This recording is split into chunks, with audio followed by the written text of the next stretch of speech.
Well, the problem with that line of thinking, when you go back a couple of hundred years ago in slavery America, and activists like William Lloyd Garrison and Frederick Douglass were trying to abolish slavery, what do you think the majority of white people were saying about blacks?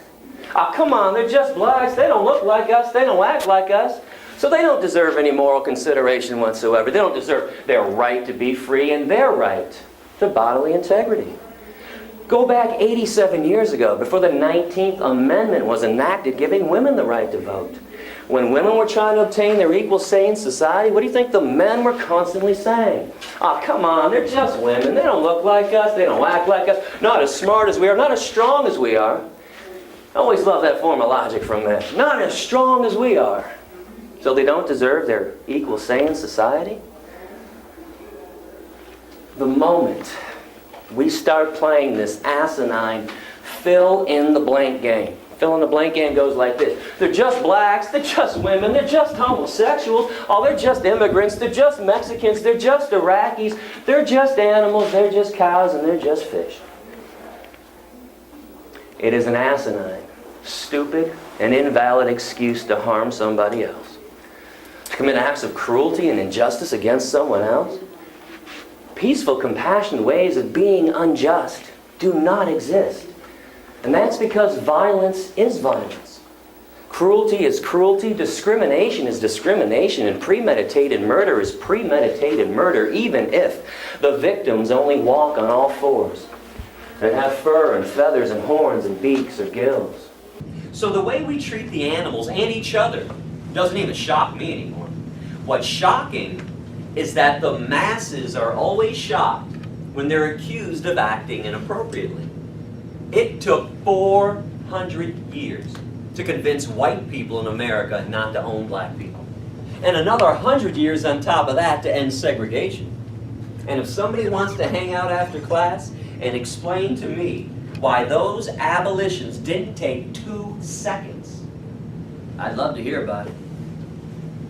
Any injustice on that scale can only happen if the general population supports it or turns a blind eye to it. What kind of society justifies mass murder?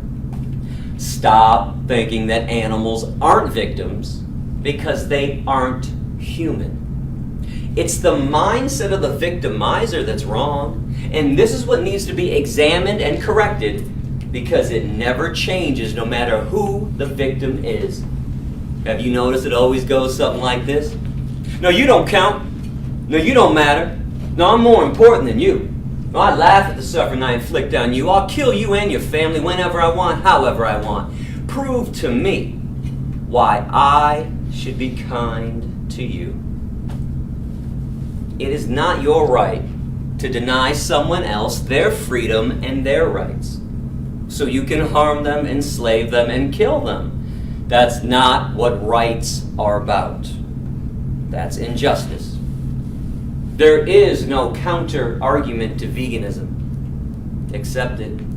You can't be right all the time. Apologize for the way you've been living, make amends, and evolve. Move forward.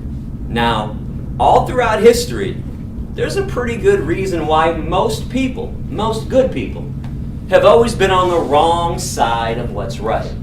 And that's because the truth has never been accepted overnight. It always has to pass through 3 stages. First, it is mocked and ridiculed. Yeah, people always make fun of something they don't understand, especially when it involves being kind to someone else. Second stage, denial and violent opposition. People refuse to believe there's an atrocity taking place, and they fight tooth and nail to keep the status quo as is. Third stage, acceptance. There is no longer need to explain it because we all get it. Now, unfortunately, it usually takes hundreds, sometimes thousands of years for the truth to pass through these stages. I'm going to try and do it today in around 45 minutes.